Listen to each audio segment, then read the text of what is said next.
Olá, iniciando mais uma conversa no Mais Criativo, ainda no tema da sustentabilidade. E hoje, minha convidada especial, minha amiga, doutora em biodiversidade, vem para falar com a gente sobre essas questões todas que envolvem o meio ambiente, né? Essa riqueza que nós temos para aproveitar como arquitetos, designers, né, que a natureza nos propõe. Sandra Favorito, obrigada pela presença, obrigada por estar sempre comigo, conversas sempre ótimas. Isso, Álvaro, eu agradeço muito, é uma oportunidade muito legal de estar aqui e conversar sobre essas coisas que são o dia a dia do meu trabalho, mas ao mesmo tempo com um público, né, muito seleto aí, de arquitetos e designers que entendem que tem um potencial muito grande. O que você está fazendo hoje? Conta um pouco aí para nós. Eu sou diretora de uma empresa que trabalha com consultoria ambiental, né, uma empresa de origem holandesa chamada Arcadis. Das maiores do mundo, né? É uma das maiores do mundo. Aqui no Brasil, para a área que eu trabalho, que é a parte de planejamento ambiental, sustentabilidade, mudanças climáticas, é certamente a maior. Isso faz com que a gente esteja aí envolvidos em grandes problemas e complexos, e o que traz aí a necessidade de muita criatividade, né, e muita busca de soluções novas e de novos caminhos. Aí. Sim, uma das coisas que eu acho mais legal, né, desde quando eu te conheci, você passava a noite na cantareira lá olhando os morcegos, né? Isso. Os morcegos. É essa coisa que você tem de ir a campo, né? Que eu acho bem legal. Ainda continua fazendo isso? Continua, né? Por mais que hoje, assim, pela função que eu tenho, fica cada dia mais difícil, mas mês passado, por exemplo, eu tive 8 horas rio acima subindo o Rio Amazonas, né? Olha que legal. E eu acho isso super importante, né? Embora a gente tenha aí que está trabalhando mais o lado da estratégia, dos negócios, enfim, mas essa proximidade, seja com as comunidades tradicionais, com a fauna, com a flora, é fantástico, né? Ver o pôr do sol no Rio Amazonas é uma experiência fantástica e que te traz para a realidade do que de fato a gente precisa, né? Verdade. E teu doutorado foi lá, não foi? Um estudo no Amazonas? Tinha sido? Meu doutorado foi uma coisa mais ampla, né? Com peixes, enfim, mas que envolvia também a Amazônia. Mas daí eu fui trabalhando cada vez, né? Comecei a minha carreira mais com fauna. Isso me trouxe essa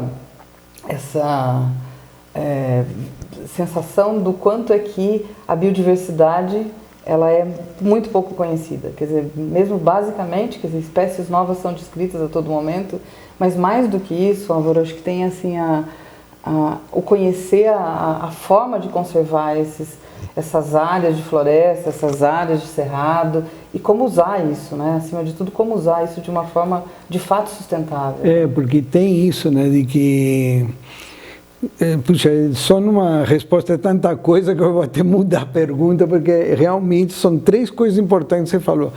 Vamos começar pela biodiversidade, na verdade. Só o Rio Amazonas já deve ser um espetáculo, né? A quantidade essa diversidade de vida, né? Tanto da flora quanto da fauna. E o Brasil ainda tem vários biomas, né? Sim. Pouco conhecidos. Muito pouco, quase todos muito pouco conhecidos. Então é muito comum, quando a gente compara, por exemplo, a empresa que eu trabalho é uma empresa que tem atuação no mundo inteiro, mas quando você compara com os estudos, por exemplo, de biodiversidade, a gente trabalha com métricas de biodiversidade para poder, hoje em dia, é preciso que a gente tenha uma certa objetividade, método para medir o seu impacto positivo ou negativo sobre a biodiversidade. As empresas estão muito interessadas em entender que tipo de ferramenta se tem para medir o quanto que ela interfere positivamente ou não na biodiversidade, seja lá qual for a atividade que ela faz. E quando a gente compara o que a gente tem de problema aqui com, por exemplo, a Europa, né, é muito mais complexo porque a gente não tem o nosso baseline, a gente não sabe o que existe. Né? E a degradação faz com que muita coisa seja destruída antes mesmo de ser conhecido pela ciência minimamente. Que incrível isso, né? Quer dizer, na verdade, assim, vamos tentar também, nós temos vários tipos de profissionais que participam, para a gente entender. Então, vamos supor, vai uma empresa montar uma hidroelétrica, né? Num desses rios, aproveitando aí as quedas d'água e tal. E aí esse estudo você faz, vê que impacto que isso vai causar, por exemplo, nessa região. Só que ao mesmo tempo a gente não conhece a vida como um todo que tem naquela região. Isso. Então, assim, existem, obviamente, né? O Brasil tem uma das melhores legislações em termos de processo de licenciamento. É mesmo? Com relação ao mundo, e a gente tem... E aí quando a gente fala da Amazônia, né, as pessoas ficam às vezes... É muito comum você receber, bom, mas a empresa vai instalar um empreendimento, uma mineração, uma hidrelétrica, etc.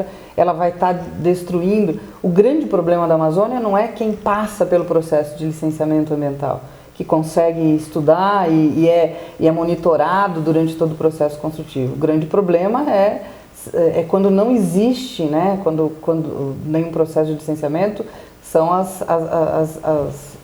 os desmatamentos que são ocupações ilegais, né? Ilegais e tudo isso. Isso sim é o que é... Então, hoje em dia a gente tem, por todo esse processo de incorporar sustentabilidade na gestão das empresas, enfim, e antes disso, né, por cumprir a lei do licenciamento, né, todos os processos que te levam a ter uma condição de interagir de uma forma mais razoável com a biodiversidade, com as comunidades que estão sendo impactadas, enfim, né, com todos os processos. Porque na teoria, pelo que você está falando, seria até possível, sim, a gente estar chegando em áreas, às vezes, como diria assim, que são virgens, né, que não tiveram nunca o contato com o homem, então, mas a gente precisaria ter um conhecimento maior sobre elas. No fundo, assim, a conservação, a floresta em pé, ela é o mais importante, né? E aí a gente já viveu algumas experiências onde o processo natural de ocupação de algumas áreas, não só na Amazônia, mas em outros biomas, ele vai acontecendo e vai degradando e vai desmatando, enfim. Às vezes, um empreendimento colocado numa determinada local, isso eu vi com várias hidrelétricas, por exemplo, na Amazônia, ele estabelece que no entorno daquele empreendimento você tem ali a definição de uma unidade de conservação, você tem lá um mecanismo que permita ali, de fato, a conservação, ou pelo menos a gestão disso, né? Eu lembro que logo que a gente se conheceu, alguns anos atrás, eu sempre reparava que você usava termos diferentes do que a grande maioria. E já no início você já falou, agora repetiu a questão de conservar, né? Conservar a floresta. Qual a diferença? É conservar, preservar? A conservação é mais no sentido de que você usa e ao mesmo tempo mantém, né? A preservação mais semântico, mas assim, né? De que você não poderia interagir tão, né? E fazer o uso. Eu acho que a gente tem hoje, né?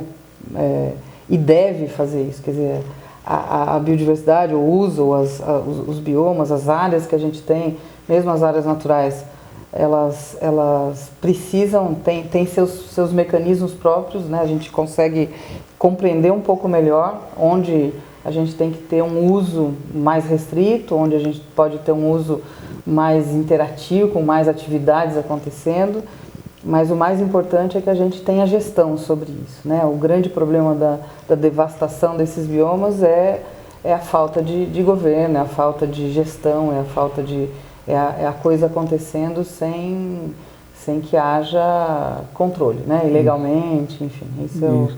Nesses locais que você tem ido, você tem encontrado pessoas morando? Como que funciona isso? É muito interessante isso. Acho que isso é olhar para essa biodiversidade também pela perspectiva das populações tradicionais ou não, que até povos originários, talvez, povos originários. É muito interessante isso, né? Esse saber que as comunidades que vivem ali têm e as necessidades que elas têm, né? A gente vive num momento em que tecnologia te permite uma infinidade de coisas, e a gente tem, né, pelo próprio, por exemplo, nessa última viagem pelo Amazonas, assim, você tem as casas de palafita, que são, né, o uso daquele povo, dos ribeirinhos, etc. E na maioria das vezes você não tem as condições mínimas de saneamento, né? Então, é muito comum a gente pensar, né, quer dizer, puxa, um arquiteto, um olhar da arquitetura, do design para soluções muito simples, mas que vão mudar radicalmente a vida daquelas populações ribeirinhas, aquelas populações de pescadores, ou seja lá o que for. Então, às vezes capacitação, fazer o uso dos recursos que tem lá, muitas vezes em áreas de hidrelétrica. Eu várias vezes pensei isso, né? Por exemplo, nós vivemos, durante o processo de construção do lago, você tem um processo de desmatamento autorizado, controlado, etc. Mas um grande problema da madeira é a sua destinação.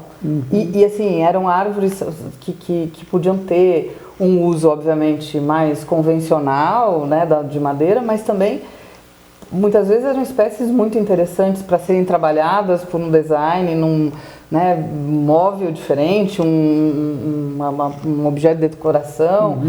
E para aquele povo que está ali, para os povos que estão, nas comunidades que estão ali morando, capacitação de como usar esses recursos, de como usar, enfim, né, eu cada vez que vou para lá e vejo um ouriço de castanha, eu fico imaginando, ou qualquer outra coisa, né? Eu me lembro de alguns trabalhos que você comentava, que você olhava, né? Você teve um trabalho na Bahia, lembra que você comentava que você definiu o logo daquele projeto em cima de uma árvore. Até o calçamento, a barriguda, Então, eu acho que é isso que falta, sabe? Eu acho que seria muito interessante ter mais arquitetos, mais design, entendendo o que é que a gente tem de valor nessas frutas, nessas árvores, nessas pessoas, e também voltado não só para trazer uma madeira para cá, para construir um móvel, para desenhar um objeto de decoração muito, muito bonito para ser usado em São Paulo, mas mais do que isso, né? A coisa do permitir que esses povos lá nos seus locais pudessem sobreviver, né? Preservar a cultura, e aprender a usar essas folhas, enfim, é uma infinidade de... Não, com certeza, e a riqueza que a gente tem. Eu acho que a arquitetura, por princípio, é isso, né? Olhar o entorno, olhar o terreno, verificar a insolação, ventilação, tudo que tem a ver com o meio ambiente, com o que envolve aquele espaço que será ocupado, mas por algum motivo a gente vai, ao longo da nossa vida, a gente vai esquecendo e começamos a olhar para outras coisas. E o que mais temos de interessante no país é exatamente essa riqueza, né, da biodiversidade. E você vê que, infelizmente, a gente vê até mansões, né, residências de altíssimo padrão em lugares talvez inapropriados, né? Pois é. Acho que uma coisa também bem interessante, que é dentro desse momento de crise climática, né, que agora eu acho que a gente tem vivido a todo verão e a todo inverno, né, situações de... olhar para as adaptações às mudanças climáticas, né? Então, assim, ainda precisamos olhar, seja para cidades litorâneas, né, a expectativa e as modelagens de aumento no nível do mar. A gente tem casos, nós trabalhamos, por exemplo, em Ilhéus, né, na construção de um porto ali, e o capítulo, né, relacionado a adaptações à mudança climática é contextualizar o porto ou a situação que se tem ali, prevendo, né, o aumento do nível do mar. Várias cidades têm trabalhado com tirar as pessoas, as populações das encostas dos rios, porque isso é importante para a segurança delas. A ocupação de riachos, de mangues, né, como muitas regiões costas. Bom, Brasil é praticamente tudo costa, né, e você vê que locais onde a beleza estava exatamente a natureza, eles são totalmente destruídos para a ocupação de uma construção civil e de uma arquitetura que esquece, né, o local de origem. É meio triste. Você acha que está piorando ou melhorando? Como você está sentindo? Eu acho que agora, assim, é preciso pensar nisso. Ainda tem muito para ser feito, né? Assim, não se... agora que a gente está trazendo, por exemplo, capítulos desses de adaptações às mudanças climáticas para o contexto dos projetos mesmo, ou do planejamento das cidades, né? Que eu acho que assim também é um viés para arquitetos e urbanistas, né? Que olhar por essa perspectiva, quer dizer, olhar para... A gente tem trabalhado muito com essa visão de que eu preciso olhar para aquela cidade. Se hoje ela tem ali uma determinada atividade econômica, muitas vezes algumas são tão fortes que a cidade como um todo depende daquela atividade ou daquele setor, enfim, mas seja lá uma mineração, seja o que for, ele vai se exaurir. A gente olhar para os recursos como, né, finitos e como é que a gente planeja a vida dessa cidade usando os outros recursos que não sei lá, o minério ou o que é que tenha disponível ali, para que ela subsista, né, depois de uma mudança econômica importante, ou muitas vezes, né, considerando as mudanças climáticas. Porque algumas dessas são irreversíveis. Por exemplo, o nível do mar. Não tem jeito, ele não vai voltar. Não vai voltar, então a gente tem que pensar... Então a gente tem que pensar em como o Brasil é tudo costa, né? As capitanias foram feitas tudo no litoral. Eu não vejo uma discussão sobre isso, né? Realmente há um problema até como você falou, de moradia, né? Tem gente morando em locais que já deveriam ter sido retirados. E eu acho também, Álvaro, quando a gente olha para situações, por exemplo, você vive... Voltando a falar da Amazônia, né? A Amazônia, ela tem o seu pulso natural, né? Da água sobe toda cheia e ela desce. E aí, é claro que tem muita coisa para se aprender nesse viver, nessa condição de... eu acho que tem, sem dúvida, muitas soluções que já existem, né? Que já foram...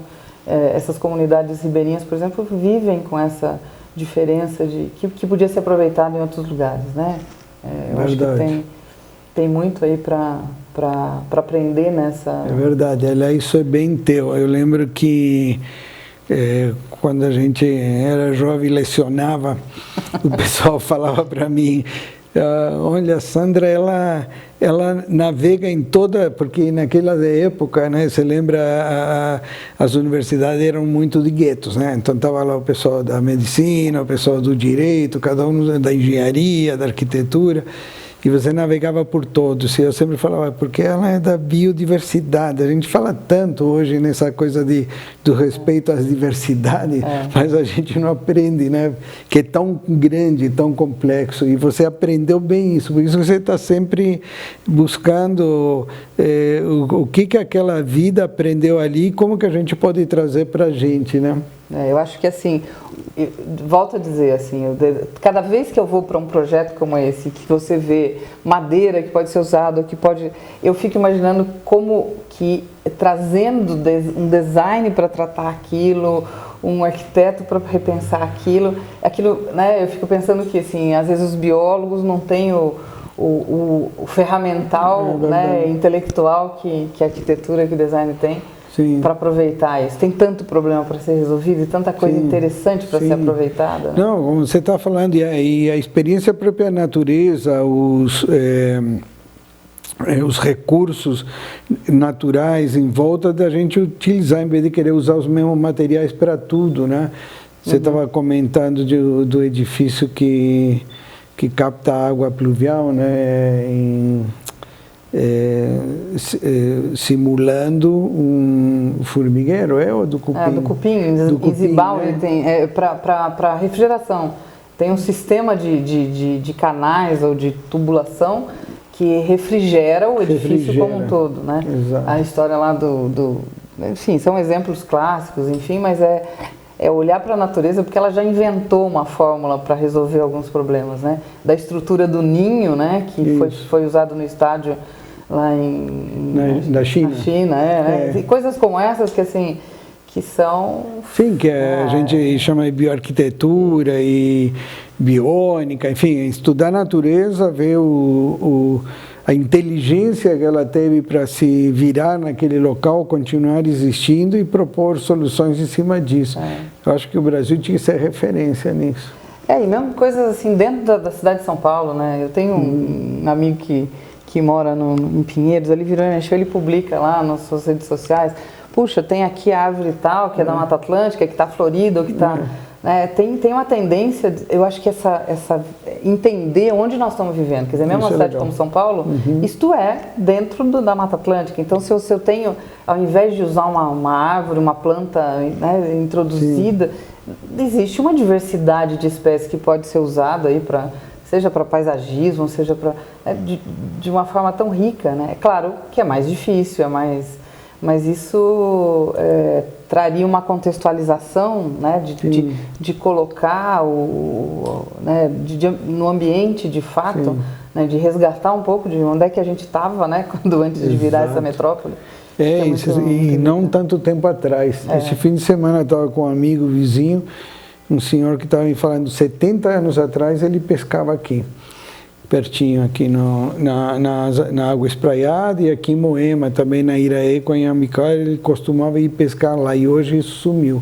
Nós temos uma cidade cheia de rios que a gente canalizou, escondeu, e em 50 anos a gente conseguiu destruir, que levou séculos.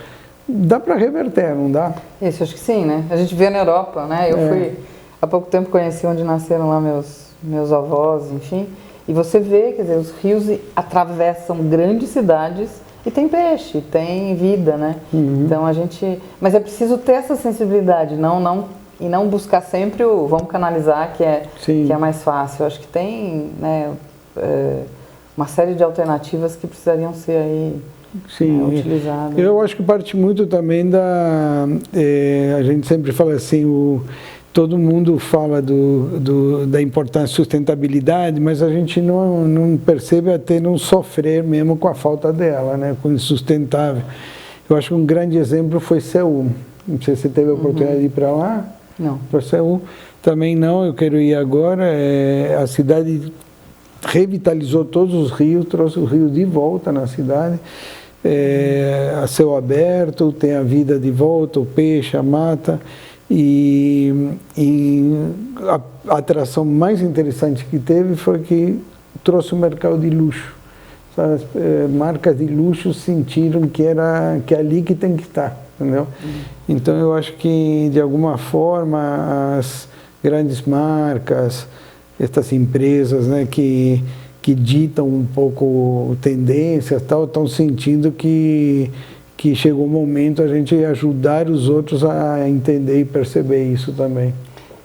Porque sustentabilidade, ESG, essa coisa tem que ser menos fosfórica, aquela coisa muito longe do dia a dia, ter mais dia a dia. São soluções ali do trazer para o dia, para a realidade de cada empresa, de cada setor, de cada construção, de cada enfim, eu acho que tem que ser mais. Isso, claro, exige o conhecimento, né, um conhecimento mais diverso. É preciso misturar saberes, é preciso que o arquiteto tenha, né, essa sensibilidade de olhar para a estrutura de uma flor ou de uma árvore ou de uma, né? Não, e é um trabalho, como você falou, multidisciplinar. Ele tem, hoje eu acho que é tão complexo que ninguém conseguiria sozinho trabalhar nessa área. Precisa estar envolvido em com outros conhecimentos, com outros saberes, até de povos originários que aprenderam no dia a dia, né? Sim. E tem algum trabalho desse que você está desenvolvendo hoje, você pode contar um pouco? A gente faz... Não, eu acho que assim, a gente tem alguns projetos que são muito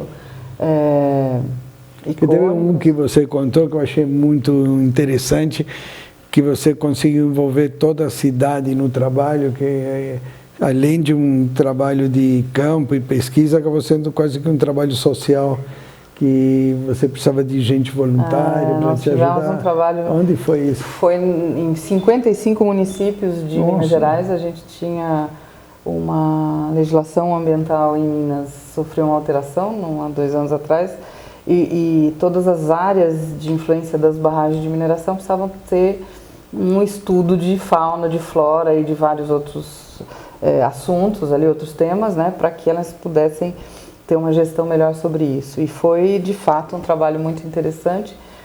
Primeiro porque a gente precisou, de fato, recrutar pessoas em todos esses municípios. E isso é uma outra coisa, quer dizer, ir para campo não só para ver o pôr do sol no Rio Amazonas, mas também para conviver com as pessoas, né, que vivem nesses municípios. Foi muito emocionante no momento que a gente estava de final de pandemia, né? Então muita gente desempregada, muita gente buscando, então isso foi muito rico. Uma situação semelhante a essa nós vivemos quando trabalhamos nas hidrelétricas de Girau, de Belo Monte e outras hidrelétricas no norte do país, porque a gente tinha um grupo grande de biólogos que muitas vezes a gente recrutava as pessoas locais que conheciam muito das espécies de fauna e de flora, obviamente que não com nome científico. Então a troca de conhecimento era muito rica, porque os biólogos diziam, esse chama fulano de tal, dava o nome científico, então assim, tinha uma troca muito interessante. Esses trabalhos, e cada dia isso vem mudando, porque a gente hoje usa um arsenal antigamente você ia com um bloquinho, né, o biólogo ia com um bloquinho, com uma câmera fotográfica. Hoje em dia você com o celular consegue fazer toda a coleta de dados que você precisa, isso sobe para um banco de dados automaticamente, te gera relatórios, muitas vezes automatizados, e você consegue, né, a despeito de usar todo esse arsenal tecnológico que o momento, né, permite, mas a coisa mais importante é o aprendizado nessa interação com as comunidades, com os locais. São essas pessoas das cidades, os locais que dizem, olha, aqui tem uma mata boa, aqui tem, né, a nascente de tal rio, fica aqui, ainda tem muito para ser mapeado, né? Esse trabalho foi bem interessante, foi, né, durante 6 meses de campo, aí, com um número super grande de pessoas envolvidas, mas muito rico nessa troca de vivência. Sim, lógico, conhecimento, né? E você nem imaginava, talvez, quando você escolheu estudar biologia, que seria talvez uma profissão tão importante, tão necessária hoje, né? É muito interessante. Está todo dia na pauta, né? Não tem quem não fale alguma coisa importante. Mas hoje em dia já não é só o biólogo que está, né? Houve um momento, há 20, 30 anos, quando a gente começou, em que o biólogo liderava essa questão da... Hoje em dia não, hoje em dia um arquiteto, um design, um advogado, sim. Né, e tem novas profissões também, novas né? Profissões. A própria engenharia, acho que tem algumas nessa área também, né? Tem engenharia ambiental, mas o engenheiro civil que não tem a compreensão do meio ambiente, ele não consegue, né, aquele perfil do engenheiro que ele estava interessado só na obra por ela só, ele não consegue licenciar a sua obra, ele não consegue contextualizar. A gente estuda, por exemplo, linhas de transmissão, né? Os traçados das linhas de transmissão, antes, às vezes, dos leilões, etc. São quilômetros e quilômetros. Antigamente, o engenheiro ia lá e fazia o traçado de acordo com, né, os seus critérios de engenharia exclusivamente. Hoje em dia, não. Você tem que entender se esse traçado da linha de transmissão, se ele vier mais para cá, né, ele desvia de uma unidade de conservação. Se ele for mais para lá, ele não afeta uma terra indígena, ele aproveita. Então, tem, né, um outro contexto, né, essa integração, portanto, entre as profissões. E, de novo, né, o olhar múltiplo, o olhar de várias profissões trabalhando no mesmo projeto, é o que faz com que você consiga... Né, é nessa integração que você consegue o melhor resultado, do ponto de vista de ambiental, né, a melhor solução ambiental. Quer dizer, eu posso desviar um pouquinho para cá a estrada ou a linha de transmissão e não afetar uma determinada área de mata, e também posso ter que atravessar uma área alagada e eu preciso da solução de engenharia para dar sustentação para aquilo, para ter. Então, isso só para dar alguns exemplos muito... não dá para trabalhar sem hoje trabalhar com antropólogos. A arqueologia é um negócio muito importante. Verdade. Né? A gente tem ali os estudos ambientais, eles eles incorporam, né, os estudos de estudo de patrimônio cultural e arqueológico. E sítios, né? Que é sítios, mas também a questão da... A gente fez há alguns anos aí alguns estudos do patrimônio cultural, por exemplo, do queijo da região do Cerro em Minas ou de outros. Essas questões também são pauta para os estudos né, que permitem ou não a instalação de um empreendimento, e a gestão disso tudo, né? Hoje, o nosso foco aqui é mais da construção em si, mas nessa tua área, hoje, eu acho que o mais falado tem sido o agronegócio, né? Essas áreas de crescimento em áreas de conservação, né? Da natureza, né?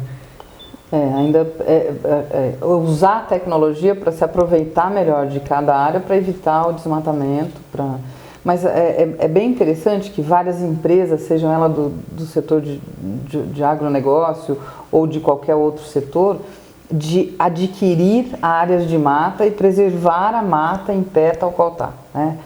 Diferente de você tem os trabalhos de restauração em que você replanta a floresta, mas no fundo ela é paliativa e ela é muito aquém do que né, a complexidade que você tem no ecossistema que está lá, que existe já há milhões de anos muitas vezes, ela é muito difícil de ser reconstruída, né? Então algumas empresas de agronegócio ou de outros setores compram áreas, né? Eles mantêm áreas de floresta e fazem a gestão desse patrimônio pelo que ela representa. Inclusive, muitas vezes, né, tem o manejo de algumas áreas, especialmente de monoculturas, enfim, uma vez que ele é intercalado com áreas naturais, ele tem controle de praga muito melhor, tem uma série de vantagens, né? Hoje se fala muito dos serviços ecossistêmicos, que é uma concepção, né, essa ideia dos serviços baseados na natureza, de ter essa... Por exemplo? Quando você fala, por exemplo, polinização, né? Como é que você vê? O que a natureza te presta de serviço? Polinização para o agronegócio, ele é fundamental, né? Então, esses serviços ecossistêmicos estão sendo melhor entendidos agora, né? As tais das soluções baseadas na natureza, né? Que é um nome já cunhado para tentar falar disso, né? A tal da chamada net loss, ou né, de você não perder, ou de água positiva, quer dizer, você usa água, mas você trata mais do que você usa, para que você devolva mais, para que você tenha um legado, né, para que você devolva mais do que se você gasta 10, você trata 12, de forma que você devolve um pouco, além de tratar aquilo que você suja, vamos dizer, ou que você usa, você trata um pouco mais. A mesma coisa para...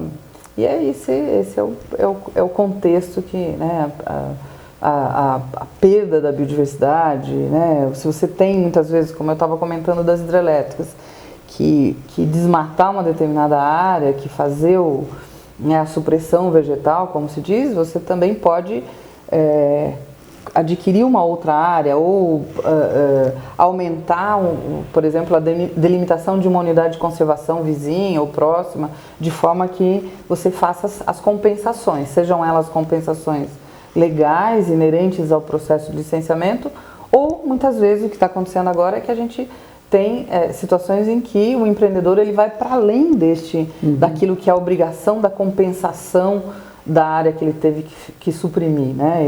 Ele faz além disso e muitas vezes, né, é sempre a aquisição de áreas de floresta e a manutenção da floresta em pé é o caminho, né, para que a gente possa manter esses tais serviços ecossistêmicos aí que tanto ajudam e que nem sempre são percebidos, né? Aproveitando isso, eu queria...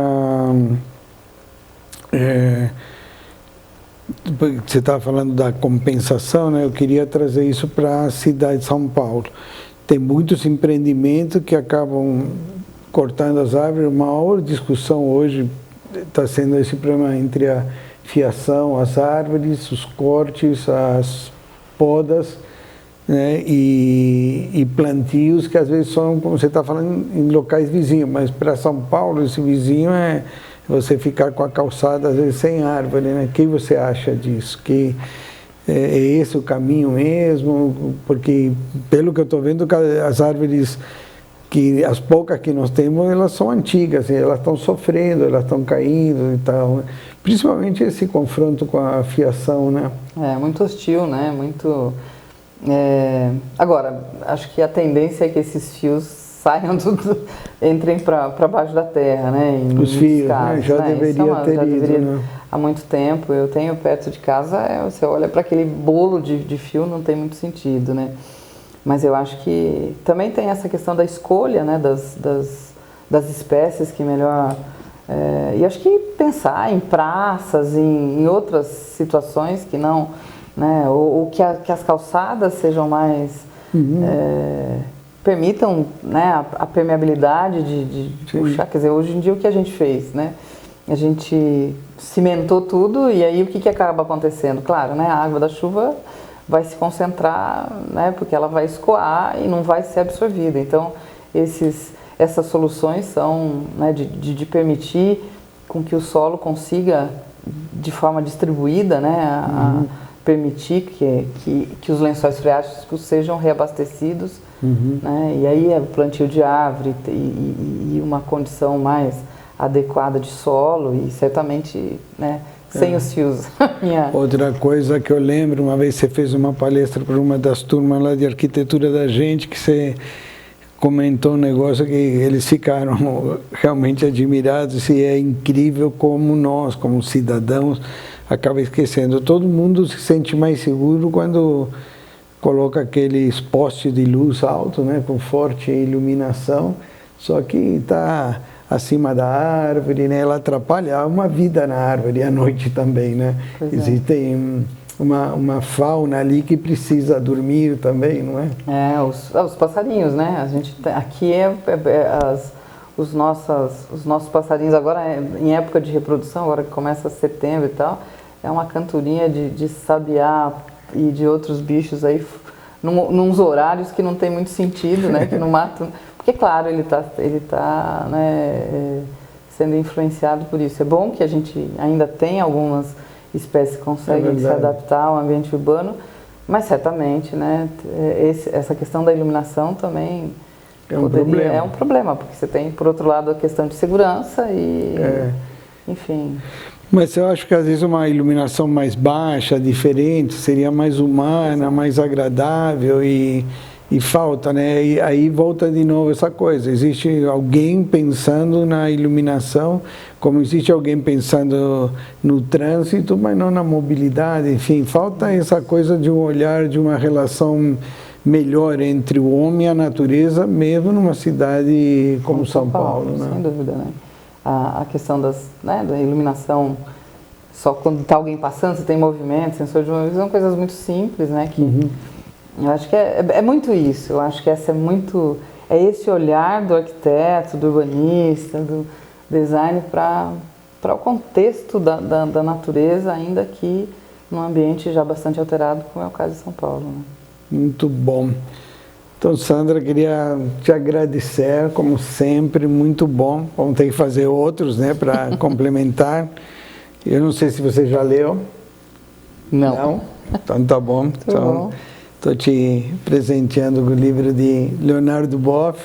Muito obrigada. É uma reflexão, né, teológica, né, porque ele é filósofo e teólogo, né, sobre esse conceito de sustentabilidade. Ele levou ao universo já, além do nosso espaço. Muito obrigada.